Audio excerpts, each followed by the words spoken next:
Alright guys, let's talk about Carnival.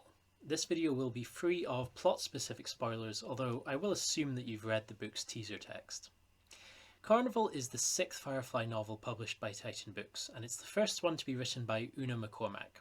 But guys, I really hope it's not the last, because I really enjoyed Carnival. I would say that of all the Firefly novels so far, this one has probably felt the most similar to an episode of Firefly, which is high praise from me because I thought Big Damn Hero did a great job at this as well. So what did I like about Carnival, and what can future Firefly novels learn from it? As always, my first concern is the character voices. The characters need to sound like their on-screen counterparts, otherwise I'm out. McCormack, in my opinion, absolutely smashed this. The voices were realised brilliantly. In particular, I would say that Wash and River were written very well. These are two characters that I think have proven to be quite challenging in previous novels. Wash needs to not only sound like Wash and have Wash's sense of humour, but he also needs to be genuinely funny, which I absolutely thought he was. I laughed out loud several times reading Carnival during Wash's sections. River is also very difficult to write because you need to capture this childlike, ethereal, nonsensical voice that nonetheless has a core of logic behind it. And again, I thought McCormack hit the nail on the head here. And beyond just her voice, Carnival achieves something with River that is head and shoulders above all the other novels, in my opinion. In the previous novels, she's tended to be cast as something of an action hero, even when that didn't really make much sense given the position of these stories in the timeline. In the original series, River is portrayed as an odd little girl who mostly speaks gibberish, and that's how Carnival tends to treat her. But more than this, it treats her well. It gives her scenes where, despite being a broken little girl, she does come in useful and shows her value, but in a way that doesn't require her to be using her powers for high adrenaline shooting, fighting, or flying scenes. It also gives her moments where she's depicted as beautiful and happy, and not just to Simon, but to the rest of the crew as well. There's an implicit feeling in the novel that some of the rest of the crew might only just now be appreciating why Simon calls River a gift, beyond just her intelligence or her supernatural abilities. But it's not just River that gets her due in Carnival. This novel does a better job than any other Firefly story, whether that be TV episode, movie, comic, novel, at balancing the 9 characters.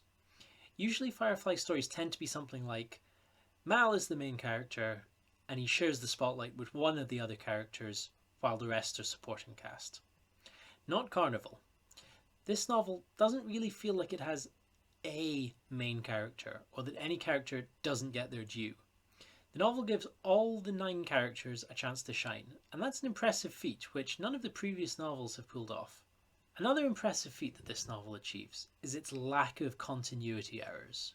Now, I'm a real stickler for continuity, and usually in these novels I'll notice even minor continuity slip-ups. These errors are reasonably abundant in the previous novels, but they're usually also minor enough, and the novel is otherwise of high enough standard that I feel sufficiently well disposed to overlook them. But as obsessive as I am regarding these sort of things, with regards to continuity in Carnival, I detected no errors at all. Now, perhaps on a second, more detailed reading, I might find some, but for none to jump out at me during a first reading, among the 6 novels, Carnival is unique in this regard. The closest thing I found to an error was that this story is set about 2 weeks before Big Damn Hero. So it's sort of unusual that in Big Damn Hero, kind of, but not quite, it implies that nothing of note had been happening in the previous 4 weeks.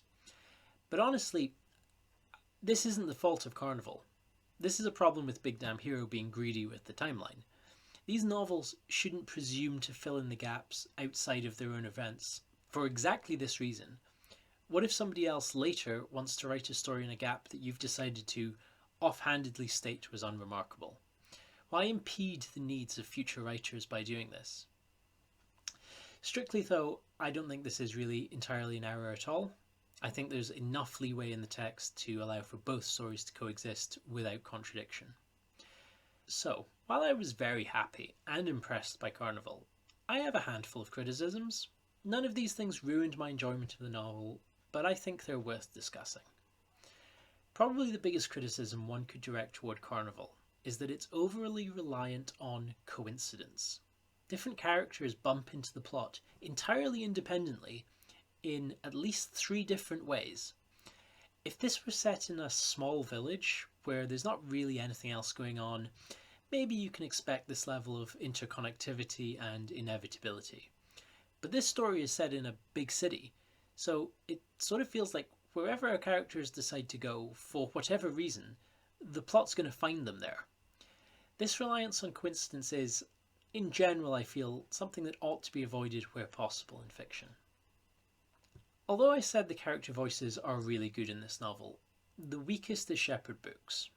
I felt like Book quotes specific passages of scripture a little too often in Carnival. I don't remember him ever really doing this that much in the show. A question I felt was hanging in the air that the novel didn't really address was why Inara couldn't give or loan Mal the money that he needed for the ransom. She's been established as a wealthy person, and although I'm sure Mal is, in general, too proud to ask or accept a handout, this is a life or death situation. Mal is proud, but he's also pragmatic. He'd take a loan from Inara to ensure Zoe and Book's safety, surely. I think there is a decent answer here, and it's a shame that this opportunity to push it into canon wasn't taken. We could establish something along the lines of Inara doesn't take her fee from clients directly, they pay the Companions Guild, who look after Inara's fortune for her. Maybe companions are supposed to live a relatively frugal life, which sort of aligns with the Buddhist philosophy, I think.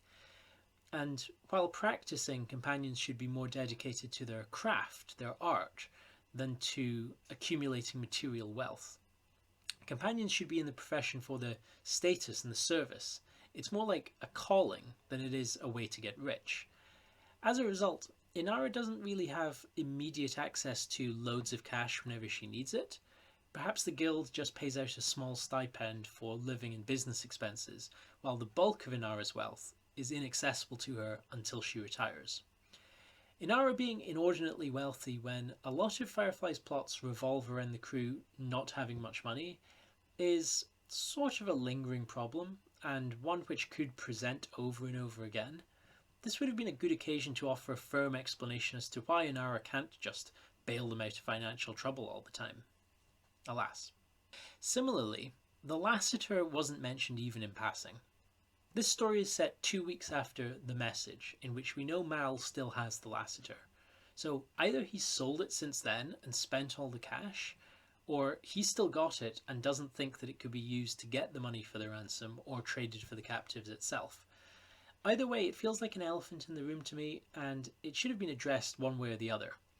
Personally, I prefer the idea that he still has the Lassiter, and I think a line could have been included that the thing is just too difficult to sell and that he's not going to be able to find a buyer for it within 2 days, as presumably any buyer would want some period of time to check its authenticity, as presumably the word of a space smuggler like Mal isn't a sufficient guarantee.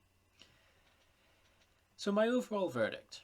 Despite a few minor criticisms, I am full of praise for Carnival. I really enjoyed reading it and absolutely recommend it to any Firefly fan. Where do I rank it next to the other novels?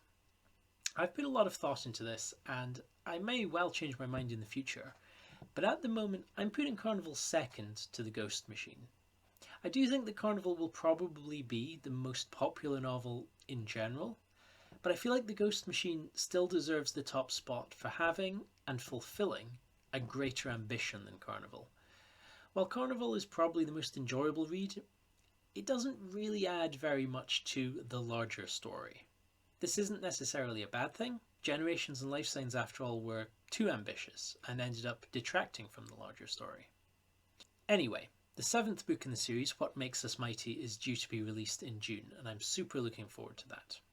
Check out my video on its announcement, and in the meantime, if you've read Carnival, let me know what you thought about it. And if you haven't, well, get to it. Thanks for listening.